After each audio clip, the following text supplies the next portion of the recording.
हम मार्क्स को टारगेट करके चलते हैं कि भाई इतने मार्क्स आने पे हमारी इतनी रैंक आनी चाहिए। और अब प्रॉब्लम ये भी हो गई है कि 2025 में और 2024 में पेपर का लेवल इतना फर्क आया कि हम ये भी नहीं समझ पा रहे कि हमारा मार्क्स का टारगेट क्या होना चाहिए।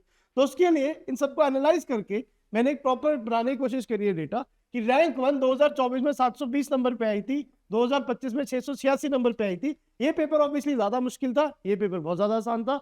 हम एक्सपेक्ट करते हैं कि 2026 में वो करीब करीब 700 मार्क्स के राउंड होगी। हो सकता है रैंक 1 में 720 भी आ जाए, बट अगेन लार्जली 700 मार्क्स तक आप टॉप कॉलेज एम कर सकते हो कि आपको एमजी मिल जाना चाहिए। उसके अलावा अगर हम देखते हैं 500 रैंक के लिए, ऑलमोस्ट अगर मैं देखता हूं 705 615 दोनों साल की अगर मैं कंपेयर करता हूं ऑन एन एवरेज या फिर एक्सपेक्टेड मार्क्स जो होंगे 2026 में जिसके हिसाब से आपको तैयारी करनी है वो करीब करीब 660 मार्क्स होंगे, जिसको आप एक्सपेक्ट कर सकते हो कि 500 रैंक लाने के लिए। 1000 रैंक अगर आपका टारगेट है, अगर आप एलएचएमसी जैसे कॉलेज में जाना चाहते हैं तो 650 मार्क्स। 2000 रैंक अगर आपका टारगेट हो करीब करीब 640 मार्क्स की आपको एक्सपेक्टेशन रखनी चाहिए।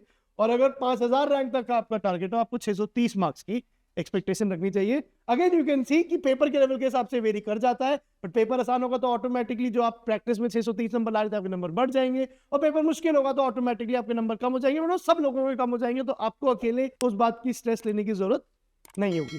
ठीक है, 10,000 मार्क्स की 10,000 रैंक एम करते समय 615 मार्क है।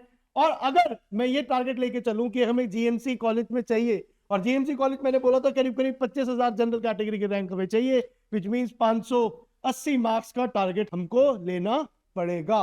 ठीक है, अगर मैं सब कैटेगरी को मिला के रखता हूं तो 560 या 520 मार्क्स का टारगेट हम लोगों को लेके चलना पड़ेगा अगर हम लोग किसी भी गवर्नमेंट मेडिकल कॉलेज से एमबीबीएस करने की एक्सपेक्टेशन रखते हैं इन नीट 2026।